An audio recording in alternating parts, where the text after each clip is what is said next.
You take more than 5 minutes to really lay that out, it is never going to make sense. Never.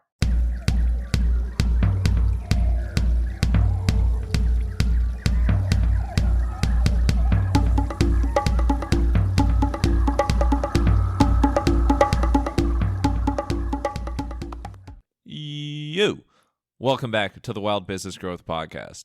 This is your place to hear from a new entrepreneur every single Wednesday morning who's turning wild ideas into wild growth. I'm your host, Max Brandstetter, founder and podcast producer at Max Podcasting, and you can email me at max@maxpodcasting.com to save time with your high-quality podcast.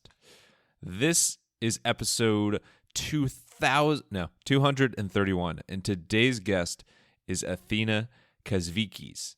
She is the founder and CEO of Behave, as in Behave Bras, an innovative line of wire-free lingerie, sorry, Athena, that is made for the biggest busts. B-U-S-T-S is actually kind of tough to say. In this episode, we talk how Behave came to be, as well as Athena's prior life in brand management, which I know quite a bit about, and how that helped shape her entrepreneurship journey. And Athena's fascinating, weird / not so secret talent that you may or may not be able to guess as you start to learn about her business. It is Athena. Enjoy the show.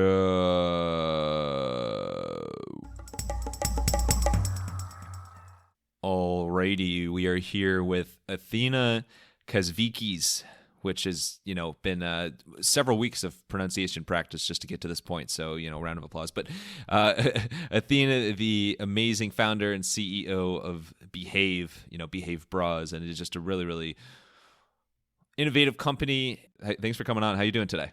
I am awesome. Thanks for having me. Of course. They're really excited to get to the Behave or Behave story if you're an Austin Powers fan. But before that, there's a couple things about your background that we have in common that I think is definitely want to dive into just for the nostalgia. One is you intern in Stanford, or Stam Vegas, as my friend Danny, shout out the Big D, says. You did that for a summer, and I actually lived in Stanford for 3.5 years right out of college, so lots of time in that town. How was your experience in that beautiful town in Southwest Connecticut? Traffic. That was my experience. So I didn't realize how bad traffic was, honestly, until I lived there. And then on Fridays, which by the way is awesome, but on Fridays it would be half day Fridays. And I was like, this is great. Half day Fridays are awesome. And they're like, no, if you don't leave by like 1, you're going to sit in the parking lot that is 95 for 3 hours to go 3 exits. And I was like, stop it. So I did. I actually stayed one time to have like some happy hour beverages and did get stuck going to Norwalk for about an hour and a half. And for anybody's perspective, Norwalk's like 15 minutes. So yeah, it's right next door. Yeah, traffic. Oh man, yeah, that brings back not so great memories. Yeah, I think overall, I'm somebody who moved from the Midwest. Like I grew up in Cleveland, Ohio. I went to school in Indiana. So like this was my first experience living on the East Coast. And I think the first time I experienced just the driving on 95 was like, whoa. So there's like the traffic, and then there's like the, what is it? Speed limit's like 55 or 65, but people go like 95 on 95. And then you get the motorcycle drivers that are like even, crazier. So the Weavers. Yeah. Yeah, you got to keep your head on a swivel. But definitely lots of traffic there. Half-day Fridays are a beautiful thing in the summer. But yeah, there's just always traffic there. And you're someone who, you live in Boston as well. And the one time I've been to Boston, we drove from Stanford up to Boston and back and got the experience of that traffic to Boston and back. So you have like a double dose of traffic everywhere. It's great. I love it. There's nothing better than wasting your life sitting in a car. So what I used to commute into Boston for years. I'm sure we'll go through like the bio stuff, but I got really smart about it where I would say, okay, getting up at 5 to get out of the house by 7 to not even get into Boston until like 9. It makes no sense. So I'd go in really late, but I'd schedule meetings in the mornings. So I could at least be driving and be on a conference call so that it wouldn't Right. feel like a complete waste of my life. So yeah, I got really smart about scheduling meetings in the mornings when I'd be driving so that it wouldn't just be the disaster that is Boston traffic. Yeah, it's disasters all around. Yeah, that's clever though. It definitely helps pass the time and helps you feel more productive and be more productive when you are taking those calls at that time. Speaking of productivity, the other thing we have in common is brand management. So you spent several years at P&G in brand management positions. I was working for a competitor, so it was Sun Products. Then it got acquired by Henkel, so we were kind of competitors in the laundry space. Like I look back fondly on that time in my life. Like there were things I liked and things I didn't like, but I think brand management is like really good training for like running a business. And like there's so many different parts of it that you can take to so many different aspects of your life, whatever you want to do after. What would you say is the main thing about entrepreneurship that you learned from those ABM and beyond roles at P&G? Yeah, I think it was a couple things. What you said is true. What I find funny about brand management is that most people don't actually know what it is. They're like, "Oh, it's marketing." And you're like, I still don't know what it is. No, I'm just "Girl, it's kidding. 5% marketing." If it was just marketing, I would have stayed forever. But the other 95% is whole business management, cross-functional teams, organizational management, especially at Procter, as you know, where that is the line directly to the CEO. And so, you know, you're not just making ads. You're essentially running all of the teams that go into the brand. One of the biggest takeaways, and I see it now in my career, and I've seen it since I left. I was so young when I was at Procter. I mean, I was right out of business school directly into Procter, and I went to business school directly from college. So, like, it's not like I had worked for these big organizations and I had that kind of background. My biggest thing I learned there that I still hold to this day is I don't care how many people are on a brand or on a team or working with you. At Procter, at least for who I worked with and worked for, there were no excuses. You got something done. That was kind of the Procter and Gamble way. It was like if you are the brand leader, no one cares if it's your ops team that missed a production run or the line's late or something went down. At the end of the day, you own the profit and loss for that brand. And so you figure it out. Like, that's it. Thanks for playing. No one cares whose fault it is because at the end of the day, when you're doing your yearly numbers and your yearly review, that's what's showing up and you own that. So it was something that I learned really, really quickly that I don't think a lot of people in other areas learned in the same way I did. And it totally colors how I operate and it totally colors how I'm an entrepreneur as well. Like it has made my mindset forever since Procter. Like, don't care how we get there, but we get there.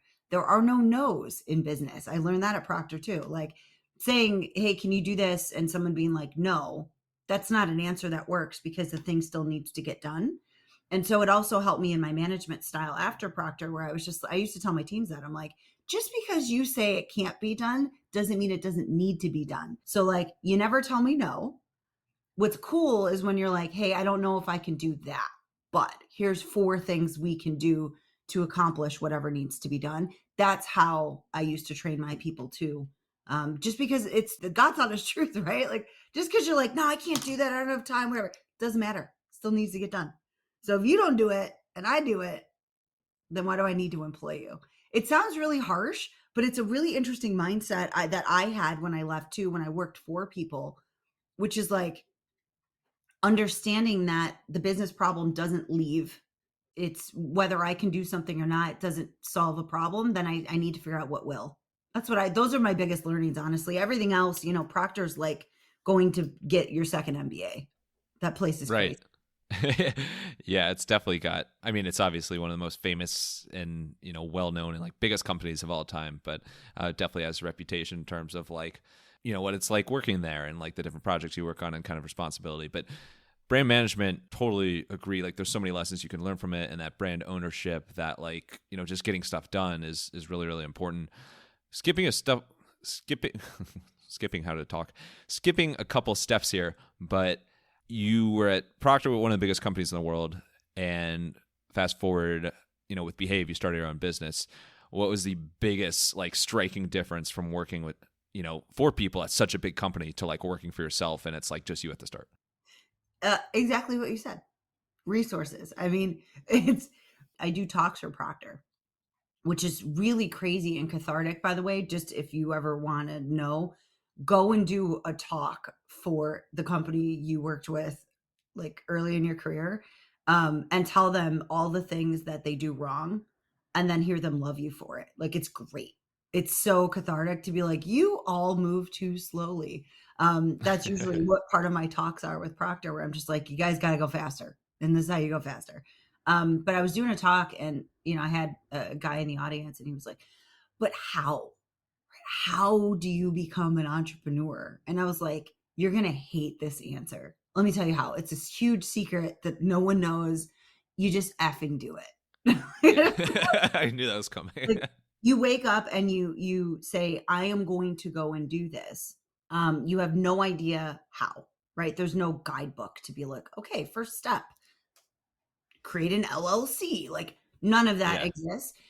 You can look stuff up on Google, but what you do is you just say, I'm going to do it. And for someone like me, what that means is, what I liked about that, what was exciting about that coming from a proctor, is I had to figure it out. So there aren't 46 trainings and 36 teams of people to call and whatever. So that was exciting. It's also really scary, right? Because you can screw so much up, right? Sales tax is a great example of something that no one from Procter, no one in the world understands how to handle on your own as a business owner until you figure it out. And it doesn't like, you can call everybody you want, but at the end of the day, like, you have to just have that basic sense of business to be like, okay, I probably should look into whether my products require sales tax and if I've had any nexuses in any states, and maybe I should call everybody I know and figure out what they've done. That was the biggest difference, is lack of resources. And then the other biggest difference is, I have a huge network from Procter and the other companies I've worked for, but at the end of the day, like, entrepreneurship is its own beast. It's a lot of the people you're going to call that come from corporate America have never been this deep in the weeds, and they've never had to, right? Because you have teams and collaborations. And so there's that side of it where you're just like, well, today I've got to figure out stuff. I have no idea what I'm doing. Right. And you just commit to that and you say, okay, I'm just going to go do that. So that's how you start a company. You say, I'm going to go do that. And then every single day, you literally just figure it out, how to take one baby step, not huge steps, but like, do something that moves the company forward today in some way, shape, or form. And you will eventually get there. Not a great answer for people who think it's like, you're going to go and sit in your garage and create Facebook. But I mean, that's how it works. So let's start a company. Let's get to Behave. So Behave Bras, just amazing company with such awesome momentum. First of all, for anybody who's not familiar, what's the difference between a quote unquote traditional bra and a Behave bra? Yeah, there's a lot of differences. So we'll start with the consumer, because that's our background. So consumer wise, it's easy and it's hard because I am the consumer. So I grew up very athletic. I am Greek and Italian. My gene pool, however, got in the way. So I woke up one day with large breasts, naturally large breasts. A lot of times for women, that, the training, so to speak, on how to grow up as a female comes from your mom. So your mom helps you with your period and how to wear makeup and all that stuff. Well, I just happened to get the one of three sisters in our family that didn't have big boobs. And so my mom was just like, I don't know how to help you throw on another bra. So I grew up wearing 3 sports bras in my teens and on to try to play sports comfortably. What people don't understand about breasts is, you're talking about, for someone like me, 5-6 pounds of semi-movable mass on the front, only the front of your body. And what that does physiology wise is disgusting, right? Kills your back, your neck, your shoulders. It's very uncomfortable. Try running with that. It's just very painful. I'm a problem solver. And so once I finally got into the place where I got into corporate America and actually had to make sure I did not look like a train wreck where everyone was staring at my chest, because that's the last thing you need as a female when you're 24. I figured out how to solve the problem with European brands. Fast forward for Behave, because I'm the consumer, I felt like I knew exactly what the solution was, right? I was like, this is easy. I know exactly what I need to do here. If someone just made these little pieces of fabric that would like sit in the curve of each breast, then your boobs wouldn't try to jump ship. When you're wearing a bra and you bent over, you wouldn't lose one of them. Or you wouldn't get this huge smashing and sweating and all this stuff. I felt like I was the expert from a consumer perspective, and I still feel that way. The challenge is lingerie is the single hardest category in the world to make. It is not a t-shirt. You don't just go like sew some seams together. Lingerie, I would equate it to building a skyscraper. It's wildly technical and engineering heavy. It's all about physics and forces and materials. It is wild. So that's the part I didn't understand. That's the part that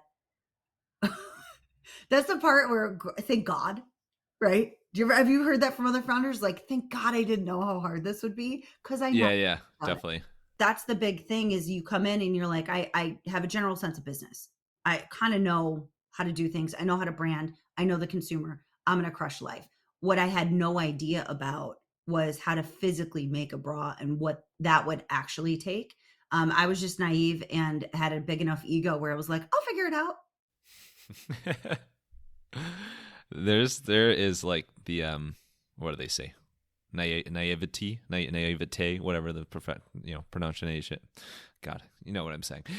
Whatever it is, there is some beauty in that. I think back to when I launched my podcast production business, which like if you like zoom out, podcast production business, okay, like you launch and edit podcasts, like it's not very complicated in theory, but like even the business I'm in, like if I would have known at the start just like how much like detail and how many hours and like how many questions and answers, things you're going to figure out, especially at like the start, those first couple of years, I think I still would have done it, but also like it would have been very intimidating just knowing that like you're about to smash your head into the wall over and over again. Like, so that's so true. Are you glad that you didn't know?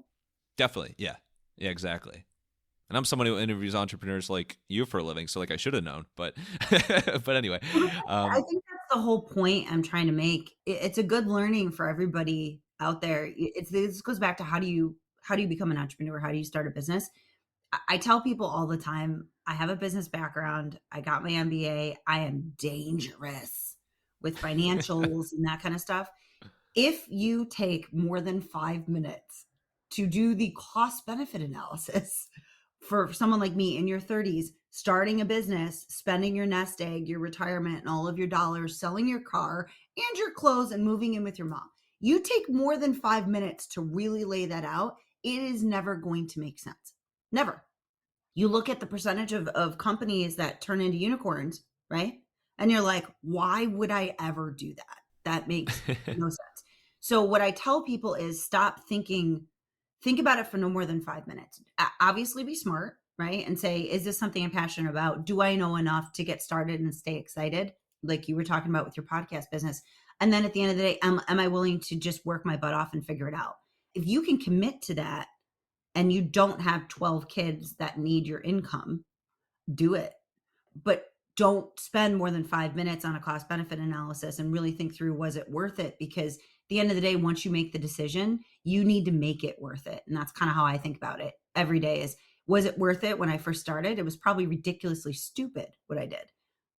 But every day I recommit to making that payout where I'm just like, well, we're here. Let's do it. Do you know what I mean? yeah, that's awesome. The working your butt off and figuring it out, like that's really what the crux of it, like what it comes down to as an entrepreneur. So from butts to boobs. So I have terrible segues overall, but especially this one. Sorry, but with behave. So you had personally experienced this pain point, this problem, for years. So it's you're very familiar with it. What went into the actual like solving the problem and figuring out the what material to use and what this looks like and everything there? So it's a two-step process. Again, lingerie is disgusting. So I always tell the new lingerie, I mentor companies. I've gotten a reputation for being someone who will be helpful. And I think it comes out of the fact that there were so many people that just weren't helpful for me. It's a very insular space in lingerie. And so what you'll find is I call it the lingerie mafia. There's a lot of people that work in lingerie that have been there for 20, 30, 40 years. It's not what it's so highly technical. You don't really leave and go make t-shirts, right? You stay forever. And it's somewhat considered fashion. So when I was first starting out, I had a lot of people be like, "Oh, aren't you cute? You wanna make a bra. Oh You're man. so cute. You have no background. What do you," like, treating me like I'm a stupid cheerleader on the sideline that wants to become the football head coach. And I was like, "You guys don't understand. Like, I am doing this with or without you. So get on board and help or don't, but please stop wasting my time." And I was really nice about it. But what I found was a bunch of lingerie experts. I already knew coming into it the actual technology I wanted to develop, which we call stays. So those are patented. I've patented those in the US. We're moving through patent in the EU. So I have that utility patent going through. We'll get that this year. The point is, I already kind of knew the technology I wanted it in there, and I developed that actually really quickly. That comes from my consumer understanding and being the consumer and having a mom who can sew and just help me figure that out. I also worked with the seamstress in Rhode Island, just kind of spitballing, someone who could literally use a needle and thread. From there, though, that doesn't mean you have a prototype. That just means that you kind of have an idea of what the technology is. Making the actual bra is the highly technical part. That's wild. That's where I needed a lot of help. So for Behave, the other big thing, just so everybody understands, is we make bras which are meant to support really heavy breasts. That is, again, like building a skyscraper versus building like a ranch, right? The whole point of a bra is to keep breasts, which are really heavy, from being destroyed by gravity. And the heavier you go, the harder that is. I decided, because, why not add misery, that we would do that only for the largest breast. So double D through I cup, which is like basically the hardest thing you could do. And I was like, I want it wire free. I am tired of wearing underwire. It makes me homicidal after like 2 hours. So I was like, I'm going to do it wire free. And again, this is where the naivety and the ego comes in. We were just like, I got this. I'll figure it out. So, talk to anybody in the field, and we're doing literally the hardest thing in the hardest market for the neediest consumer there is. So it's, again, had I known all this, I would have been scared out of my socks and I wouldn't have done it. I didn't know all this. I figured I could figure it out, and we did. But by no means do I want anybody to think that you just wake up with an idea and you go make it tomorrow.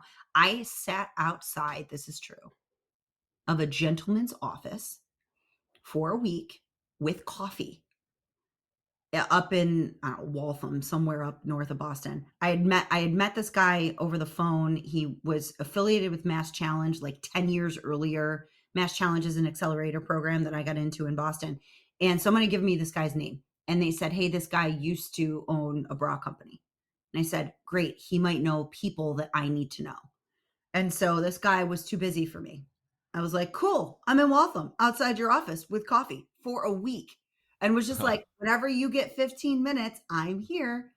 So I finally meet this guy, super nice. He finally is like, "Yeah, dude, just come up." And so, and I sat there and grilled him for like as long as I think it was like 40 minutes on who he remembered from his days in lingerie, so I could try to break into that mafia and find people. I came out with one name of a designer in Connecticut. I looked her up on the interweb. I found her, sent her a pleading note. I asked her, and what I learned is that I just asked everybody I met who they knew. Every conversation, I was like, "Who do you know? I need this, this, this, and this. Who do you know?" So she gave me the name of this other guy who would be great for sourcing fabric manufacturing. He'd been doing it for almost 40 years. He knew the Asian market for that stuff. I know no one. Great. So that's kind of how I got in. And then obviously, like, I called him and then I interviewed him and I found other people. And so what ends up happening is you basically, all I needed was like that thread to pull, and I couldn't get that thread. And as soon as I got it, I was like a dog with a bone. I harassed people. I was like, and he was so mean the first time I talked to that man. He's now my COO, by the way. He's my chief operating officer. First time I talked to him, he like told me off. Not that he's a mean person. He's actually a wonderful human being. It was more of like he was very, very skeptical that someone without a background could do what I wanted to do, and actually had a patented technology or something that was patentable. In lingerie, everybody believes that whatever's been done is done. They're like, there's no innovation. It's done. It's so funny you keep saying lingerie mafia, because there's the more people I talk to and learn from, there's more and more different mafias. Like a couple years ago for Thanksgiving, like I always do like a special Thanksgiving like family or family business episode. And my uncle Randy, for many years, was a KFC franchisee, and he always talks about the chicken mafia. So it's like chicken mafia, lingerie mafia. But Well, you know, it's I funny. think you're. Wouldn't you say CPG has a little mafia too? Oh, definitely. Well, that and even so the company I was working for at the time was Sun Products, and our CEO, many of the top executives, many brand directors, and everything there, like had spent many years at P&G before that. So like, there's everybody, it's P&G and brand management. The network of brand management is very closely intertwined, no matter where you go. And it's funny because you don't think so because it's so big until you leave. So I get notes from people I worked with 15 years ago being like, "What's up? Who do you know?" I have run back into more people than I thought was possible. Like I said, I'm back doing talks with Procter and Gamble. I walked into one a couple months ago, and my original, like, he wasn't IT, but he was like my original tech guy on my brand was there, who's now a vice president. And I was like, "You're making me feel old. Like, how are you a vice president? Like, I used to work before." It's a small world. I would argue that lingerie is actually even smaller than CPG. And everybody does know each other and everybody does talk because once you're in it, you kind of don't leave. And there's a certain brand you're going to work for. You're going to work for Victoria's Secret or Walcole or Notori or whatever. I would argue you do need, in my field, you do need to find your people. I found my people after Jonathan, kind of gave me the business a bit on our first phone call. I remember getting really frustrated, and because I was like, "Hi, how are you? Can I pay you to help me?" I was charming, and he kind of wasn't having it. And I remember at the end of it, I was just like, "Listen, okay, I'm tired. Here's the deal. Like, I'm going to do this with or without you. What I'm asking is if you would like to help me. But just because I don't have a background and just because you don't think that something I'm doing can be patented doesn't mean that that's true. I'm telling you it's true. I'll show you whatever you need to do. Short of giving you my social security number, right? Are you interested in actually working for me? What was cool is that he was just like, "Whoa, relax." Next day, he calls me up and he was like, "I actually don't want to work for you." And I was like, "Cool. Who do you know that will? Like, who do you know that I can, pay?" And he was just like, "No, I want to work with you. I want to be a partner in this." Oh. Yeah, that was like I had to run the gauntlet a little bit, but that's the best move I've made because now when I say, "Hey, we need to go figure out manufacturing and make this thing that I've made real. Like, what is the stitch? What is the fabric?" He knows those people. We went over to Hong Kong, China, that whole area in 2019, met with our manufacturer in person, spent a week hobnobbing. As a female in China, that's really hard, by the way, to do. They don't take you seriously. And he was invaluable in that process. Now I have the greatest relationship ever with my manufacturer. The owner and I are actually buddies. I didn't know that that's like not a thing.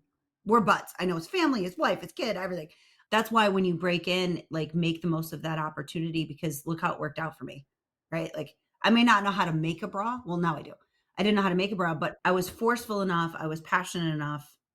It was like you said earlier, I was willing to run through a brick wall as many times as it took to get to where I wanted to go. And that is the only difference. I'm not smarter than anybody. I'm just tenacious. So I was tenacious with him. I got him and it like changed our whole trajectory. We launched less than a year later. And I think that your like policy of it probably became your favorite question ever of asking people, who do you know, like that is such an amazing way to go through something like to approach it when you're building a business, because networking is so important. And if you don't ask that question, I mean, more often than not, like people are willing to help out, they're willing to make introductions. But if you don't ask that question, it might not come across their mind of just like, oh, you know what?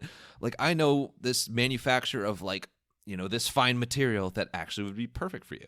So Well, you know what? To that point, what's also interesting, so I still do that, and I bet you agree with this too, but people forget to do that with me, right? Because they think, "Oh, Athena owns Behave Bras. She's a bra person." Y'all don't understand. Like, I have a huge network in food, drug, OTC, beverages.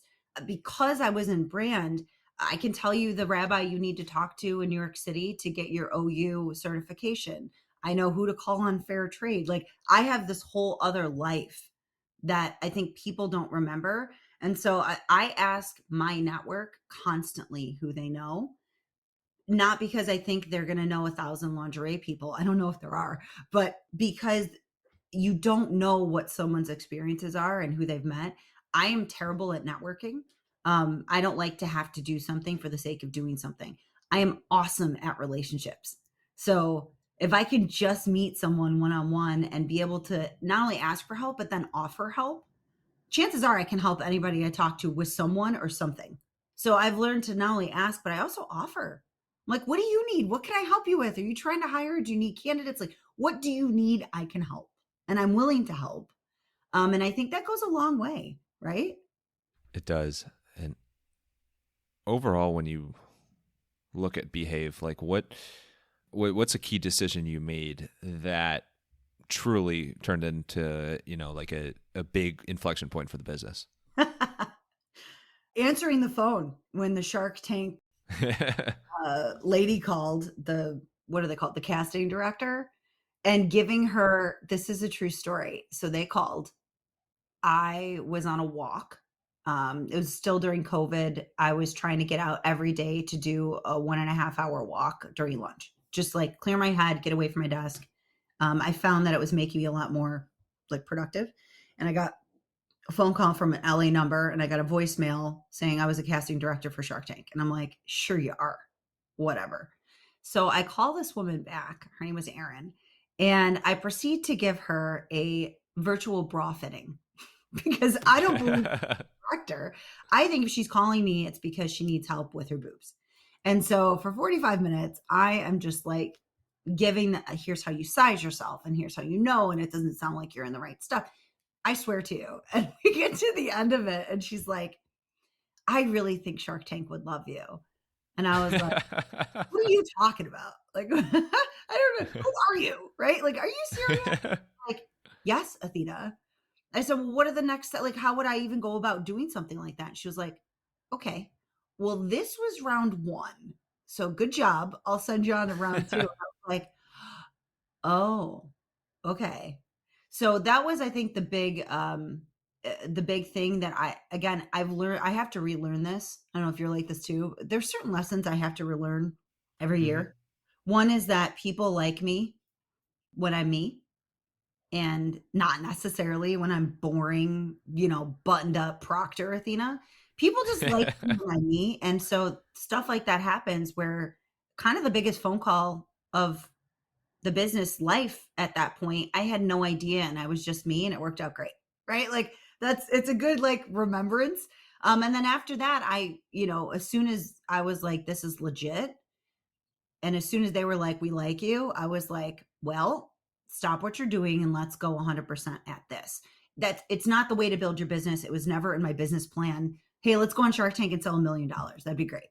But at the end of the day, if the opportunity comes, one of the things I always tell new entrepreneurs is like, say yes to everything. Just do yourself a favor and just say yes to everything. And then you can start to learn and filter as you go, but start by saying yes to everything. So yeah, immediately I said yes and then went all in on that. And I remember my producers told me, they were like, you are literally the easiest, most prepared, most well put together company we have ever worked with. Because part of that for me was like, you want something on Wednesday, I'm going to get it to you Monday. You send me this document and I know it's not exactly what you need, the information you need. This is Proctor stuff. I am not only going to fill out the document that you've asked me to fill out, I'm also going to include my own document with the information that I actually think you want, just in case that is what you need. So that I don't have to do rework and emails and have you asking this, a week from now. They were like, it's incredible. And I was like, babes, I'm like 30 something. I've learned my lessons. Like, so yeah, I think it's part of the reason why Shark Tank for me went really well and wasn't as horrible as I've heard from other companies, because I came in ready to play. I was like, yo, let's go. You want to do this? I will devote 100% effort to this. You are going to have to like kick me in the face and tell me no for this not to work out for me. So they tracked you down And you definitely came to play. You came to swim with the sharks, and you did well. But like, they tracked you down. Like you didn't like apply to them separately. Like, how'd that work? I don't really know. They have a way of finding companies. It could have been through Mass Challenge. It could have been through LinkedIn. I think she said something about LinkedIn. Apparently, they get hundreds of thousands of applications, but they also go out looking too. So I don't know enough about how they do that whole process, but I know that I'm not the only one that that's kind of happened to. Again, getting tracked down by a casting director is not a big deal, I would say, because at the end of the day, all of the stuff that comes after is the hard stuff. I have had multiple people I know not made it through to film. Multiple people in the last 3 years, probably four people I know that didn't make it through the process, got halfway through the process, got let go, or got all the way up to filmed and never aired. So now that I know that, I realize I look back and I give myself a pat on the shoulder to say, hey, you were really smart for being as aggressive as I was about, just making sure I was the easiest person they'd ever worked with. That goes a long way for real, because I think, it's so fickle. They could drop you at any moment. They don't care about you. But if you're easy and you're the one that's ready to go before anybody else is, it's really easy to keep that momentum and get through the process. If you want to keep your momentum going in the entrepreneurship and podcasting worlds, which, come on, you do. If you're in those spaces, you do. I can tell. I have something that might be of interest to you. That is the Podcasting to the Max newsletter. It is a short email every Thursday to you where, duh.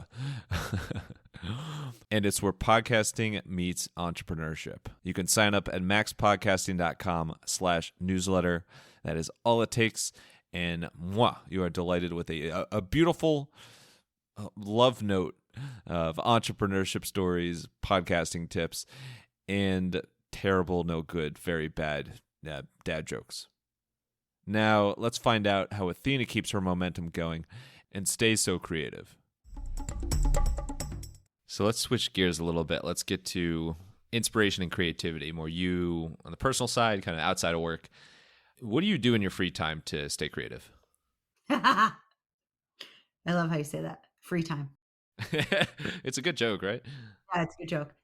So there's a couple things I don't do. First, when I'm doing financials, I have found that I can't be creative that day. My head goes so deep. So like I said, I am really, really, really, really dangerous with accounting and finance. I hate it. For people that do it, I would love to pay you money to do it. And so I've done that. I have a fractional CFO and I have a CPA and I have a bookkeeper. However, great example is this fall, I found a $200,000 error on my profit and loss statements. That's a big deal for a company like mine. I found that my CPA didn't find it, my bookkeeper didn't find it. And that's because I know my business better than anybody else. And so that's the kind of stuff you have to do. During that process, I was very uncreative. And the reason is because my brain sort of can't seem to do the both at once. I get very, very deep into finance and accounting and numbers, and I get very, very far away from being able to think creatively about a cool new marketing slogan or social media post. So what I do for creative stuff is I try to generally not plan out, but okay, by Friday I need to do this post and whatever. And so I'll start thinking about it on Monday and I plan exercising and walks.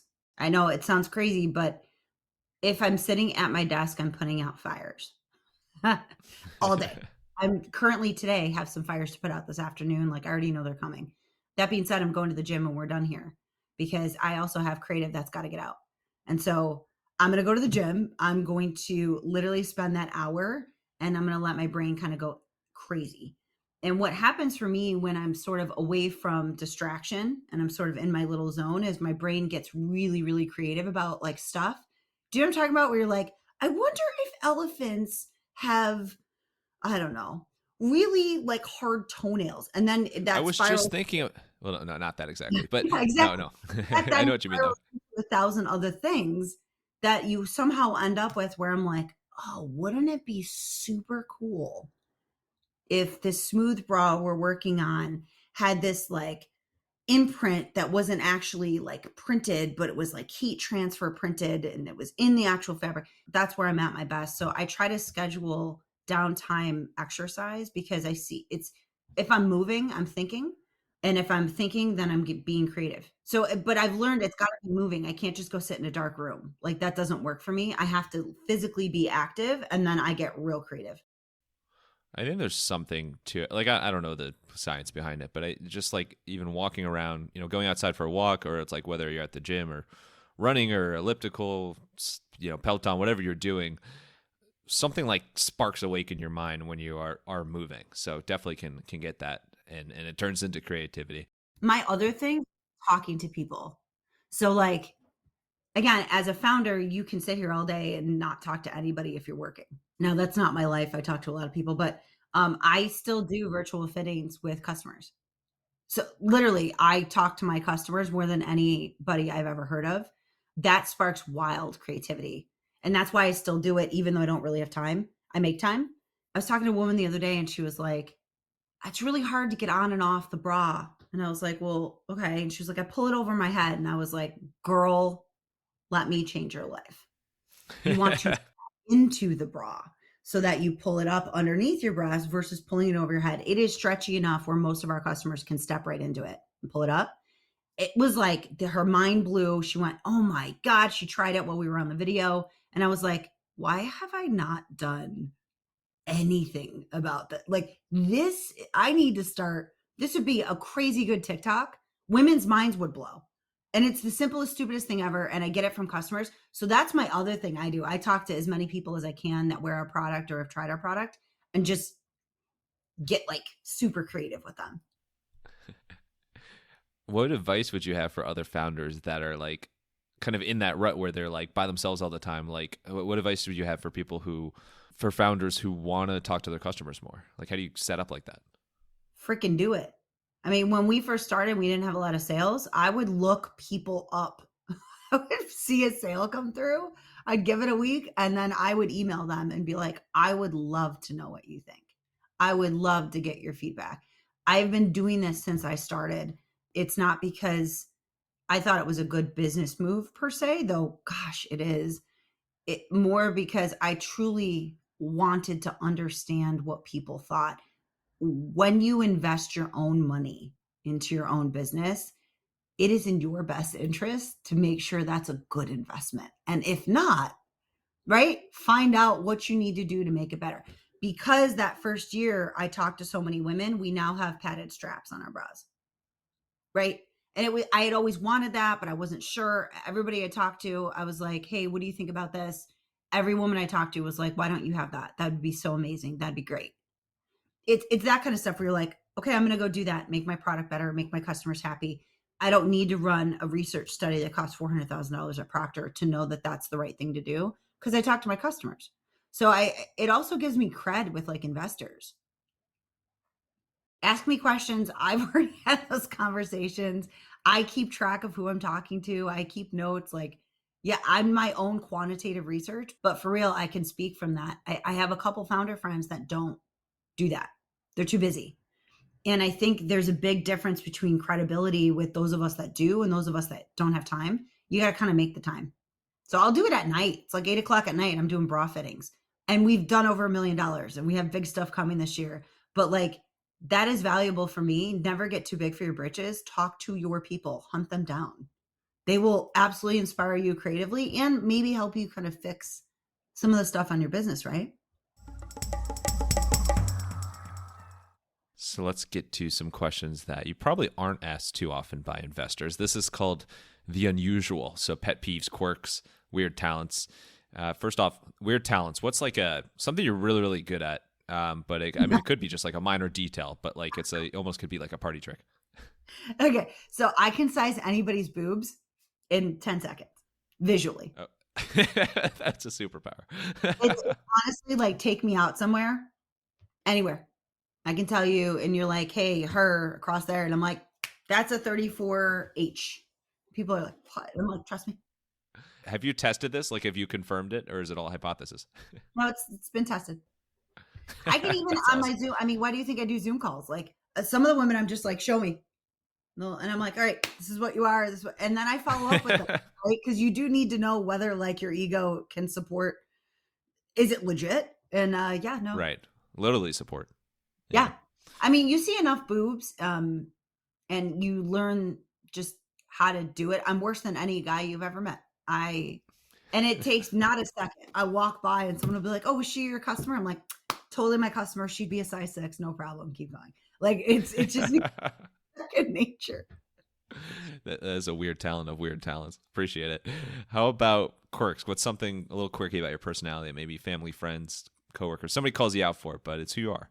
I don't know if it's quirky, but I am the one you call when you want a truth bomb. So I've learned as I've gotten older, I've learned that. So I'm not the one you call when you've made bad choices and you want someone to make you feel okay about that. Don't call me. That's a bad idea. I'm the one you call when you made bad choices and you're like, where do we go from here? I had a friend call me and said that I was the bury the body friend. She's like, literally, my husband and I were just talking about, That is incredibly detailed. Yeah. yeah, she's just like, if we ever, if anything ever went down, who would you call? And they were both like, we call Athena. Because Athena would be like, yep, no problem. On a plane, see you there, talk to no one. Right. She's like, that's just who you are. So that's kind of the quirk of my personality. But I have gotten better where sometimes now I'll be like, okay, what do you need from me today? Do you need someone to listen? No problem. Or do you want to solve problems? Right. I need to know where you need me because my personality will go right into problem solving. And I've learned that sometimes emotionally, that is not what people want. So I'm working on that actively. But yeah, I ask anybody, any of my friends or family, and they're like, yep, that's Athena. So what's Athena's pet peeve? Biggest pet peeve? I have a couple. I have a lot. I would say business wise, one of my biggest pet peeves is people not being good humans. Recently, I have recommended a couple companies to one of my resources that's like, oh, the Wizard of Oz. Like he's unbelievable with stuff. And I have subsequently found out months later that they either didn't pay him or they are answering emails or whatever. That's the stuff. And you know this, that's a huge pet peeve for me because I've taken my reputation and my network and I've given you a part of that in good faith, right? And then when I get that phone call saying, "Hey, do you know where so and so is? They haven't paid me in 3 months." And I'm like, "Excuse me?" That's a huge pet peeve because at the end of the day, business is business, and I believe that. And I'm very not emotional usually when it comes to business stuff. But while that's how I operate, we both know that business ultimately is personal. It's two people deciding to work together on something. And so personally, that's it for me, right? You're cut off forever. It doesn't mean that I'm going to, do anything about it per se, but you will never get a contact. I will never help out again. So it's a huge pet peeve and it's more recent. I've seen that kind of happen a little bit, but the world is small. It's a very bad move to behave that way in business. So that is a huge pet peeve. That's business and personal, man. It makes me want to like choke people where I'm just like, be a good human. Like, how would you do this? Let's wrap up with some rapid fire Q&A. You ready for it? Go. All right, let's get wild. Mr. Wonderful, how involved would you say on these days is Mr. Wonderful and Behave? Not. So we ended up not signing the deal with him that ran on the show because when Oh, we aired, they hadn't signed it. And when I aired, I sold out almost immediately. I had a 13,000 person wait list by that Monday and said, no deal for me. Thank you. You didn't sign. We're not doing it. That being said, his team is, he's got a huge team. So you deal mostly with them. We're still talking to them about a different kind of deal that does not include equity. well, that sounds wonderful. Mm. In the spirit of Behave, what is one movie that, if you could only watch one movie for the rest of your life, this would be it? Oh God, Princess Bride. Marriage. Okay. How about commuting? You mentioned that you have, probably like still shiver at the thought of commuting on 95. But besides taking conference calls at that time, what's another way to just kind of like soothe the pains of commuting and make it a little bit more bearable? Honestly, I'll call people, friends, family, catch up. I know it sounds terrible, but I use commuting as a time to accomplish things. And family and friends I hate to put it down as like a work item, but yeah, like I will literally check in on people because then that means I don't have to do that at night. Again, that sounds really brutal. I don't. It's like, get stuff off the list. I know I got to call Rachel, so let's call her right now. I'm like, my commute, let's get that, I try to make it Yeah. as productive as possible because if not, it's just brutal. And speaking of the opposite of brutal, last question. So you went to business school in Rochester. Shout out Simon. I got many mutual friends, Shannon, Kim, my father-in-law Gary, who went there. Anyway, I don't know if you overlapped at all, but you can choose either of these routes. Are you a bigger Dinosaur Barbecue or Wegmans fan? Wegmans all day, 100%. I got my mother to move to this area. So we're from Rochester, New York. That's where I grew Oh, up. you're from Rochester originally. Okay. Yes. We got my mother to move here because they opened a Wegmans 30 minutes away. And that was just far enough where she was like, she goes once a week. Like without Wegmans, I don't think the family would be together. I'm not going to lie. It's my favorite place in the world. True story. Back when I used to make money, back in the day, I actually got a call from the general manager of the Wegmans out here trying to get me to come into the store. And I could not figure out why Wegmans was calling me. Right. Super weird. Because I would go in twice a week and, I'm the one that goes in and buys like $300 worth of stuff for like one person. It's like sushi and prosciutto, and that's me. Finally, I'm like, dude, I don't understand. They're like, oh, he wants to talk to you and give you a little gift for being one of our top customers. And I was like, joking, joking. I go in, I was top 1% of Wegmans customers. I got a custom gift box, met the general manager, took pictures. I swear to God, it might have been the most proudest moment of my life ever. They do this for their customers. So FYI, if anybody ever wants to spend more of their income than they should on Wegmans, that could happen for you. It's Oh true. my God! Well, your background and reputation speaks for itself. But if I knew that you were, one of the top Wegmans customers of all time, I would have been too intimidated to even do this interview. So thanks for saving that. But yeah, I've never heard, and I've only been to it once. I got to go to it's like going on a field trip. I got to go to a Wegmans in Williamsport, Pennsylvania, when we were doing some sponsorship for Little League and was working on that. So that was pretty cool because just seeing, like, hands down, like, Wegmans is amazing. I see why there's so much hype about it, but I've never heard so much like pride and support around a grocery store ever in the world besides Wegmans. Well, It's it amazing. sounds ridiculous, but let me tell you, I moved to Cincinnati to work for Procter, and that was Kroger country. Now, I lived a block from Right. Kroger headquarters. I've been back many times to sell into them. Here's your three differences, right? And Kroger, by the way, is a great grocery store versus other ones. Here in Massachusetts, we have something called Stop and Shop. I call it Stop and Lose. Like, you know how many times I bought bad meat there, right? Or like something that's off or produce that goes bad in a day. That is the difference between all these other grocery stores and Wegmans. Like Wegmans A has delicious gourmet food. I just got sushi from there last night. As part of the $300 tab. Yeah, from a grocery store, right? You're like, there was a sushi chef who made it for me on site. That's one. Two, they have the best produce. So I used to work in CPG. You know this. They turn their produce 40 times more than any other grocery store out there. 40. So like everything you're buying is fresh. It's awesome. Whatever. Whole Foods is great. Don't get me wrong. But Wegmans is a different level of all around. My ex-boyfriend, when I first moved here, he did not understand. He was just like, this is the stupidest thing I've ever heard. Grocery store. And then give him like a month in, 2 months, and he was like, oh, this is really cool. Like I can go and I really want this. The subs are awesome, right? And then you start to build, and then within, 6 months, you're like, die hard, let's go tailgate at the new Wegmans opening. You're crazy.